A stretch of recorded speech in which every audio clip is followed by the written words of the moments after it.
550 ජාතක පොතේ තියෙන දිනමුට්ටි ජාතකය.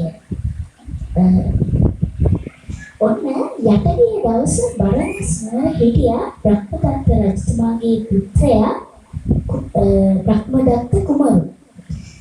ඉතින් දැන් මගේ ඉස්සර කාලේ අධ්‍යාපනය ලබන්න පාසල් තිබ්බේ නැහැ.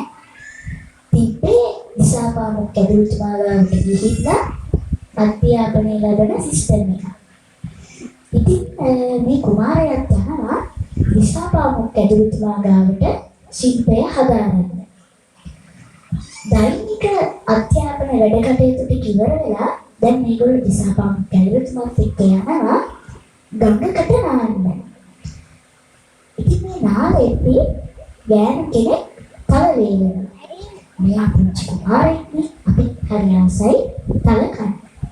ඉතින් මෙයා මේ වේලපු තල අවුරක් පළවෙනි දවසේ කනවා. දෙවෙනි දවසෙත් කනවා. ඉතින් ගෑනු කෙනා දෙවෙනි දවසෙත් ඉවසනවා. තුන්වෙනි දවසේ කෑවට පස්සේ දැන් අපි ඉවසීමේ සීමාවක් තියෙනවානේ. මෙයා ඔය කියනවා දිසාපාමොක් ඇදුරුතුමන්ට කියලා කියනවා මෙහෙම ගියොත් මට තල වේලන්න හම්බ වෙන්නේ නැහැ. ඒක හින්දා මේ වැඩේ ආය කරන එක නවත්තන්න. ඊට පස්සේ දිසාපාමොක් ඇදුරුතුමා කියනවා හරි මම මෙච්චර කල් මේ කුමාරයා කාපු තලවලට සල්ලි දෙන්නම් කියනවා. ඊට පස්සේ මේ ගෑනු කෙනා කියනවා මට කාපු තලවලට සල්ලි එපා. මින් පස්සේ ඒ වගේ වැඩක් ඒ කුමාරයාටින් වෙන්න බෑ. අනික යාට දඩුවමක් දීලම හදන්න. ඊට පස්සේ දැන් දිසාපාමොක් ඇදුරුතුමා කීඳිලා ඉන්නේ. එයා මේ පුංචි කුමාරයාට හොඳටම ගහනවා.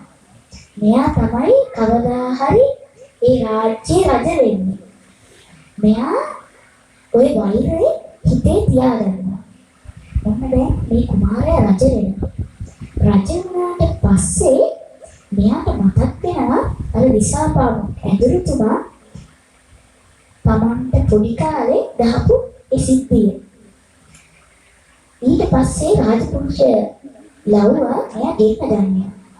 ගෙන්න ගත්තට පස්සේ මෙයාට මරණ දඩුවම දෙන්න තමයි සූදානම්. දිසාපාමොක් ඇදුරුතුමාට. ඔන්න ඒ කැමති කෙනෙක් අහනවා රජතුමනි ඇයි අපේ දිසාපාමොක් ඇදුරුතුමාට මරණ දඩුවම දෙන්නේ? ඊට පස්සේ අපේ රජතුමා කියනවා මේ දිසාපාමොක් ඇදුරුතුමා තල අහුරක් කාප්පු හින්දා මට පොඩි කාලේ ගැහුවා. ඒකයි මම මේ දැන් දිසාපාමොක්ට මරණ දඩුවම දෙන්නේ.